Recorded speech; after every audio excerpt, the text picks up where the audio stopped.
मारलक वैसन मतिया धर के दोसरे नाम ला छतिया गे सोना।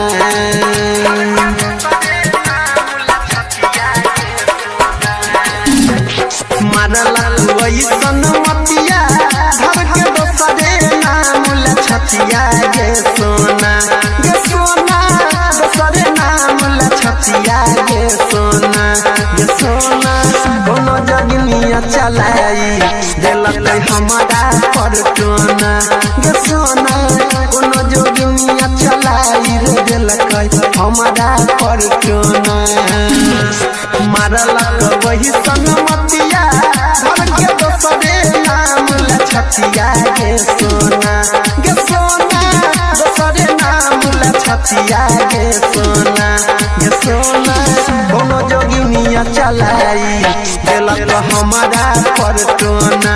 गे सोना कोनो जोगिनिया चलाई दिलक हमारा पर टोना।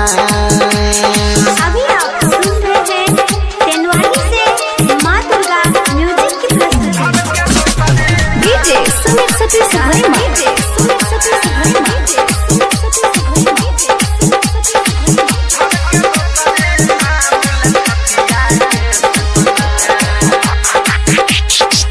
केकरा नजर में गरल हमर तोहर प्यार गे।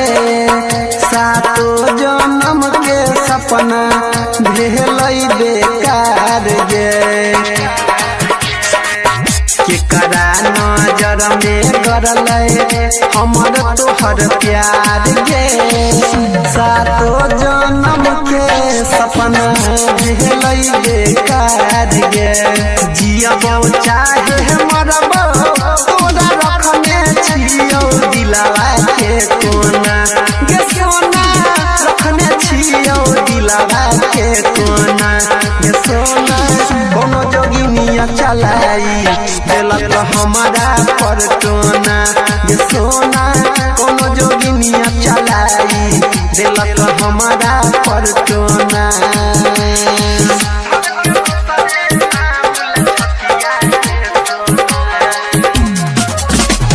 डीजे सुमित सतीश वर्मा।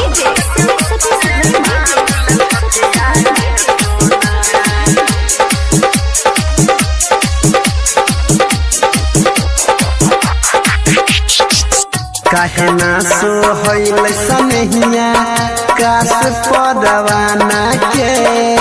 कि हम बिगड़ली चाहे कोई जमाना के। काहे ना सोहैल सनहिया काश परवाना के। कि हम बिगड़ली चाहे कोई जमाना के। कहो रूपलाल परवीन अनिल मिलतौ अगिलो जन्म में तोरोना। गे सोना मिलतौ अगिलो जन्म में तोरोना। गे सोना कोनो जोगिनिया चलाई दिलक हमारा पर टोना। गे सोना कोनो जोगिनिया चलाई दिलक हमारा पर टोना।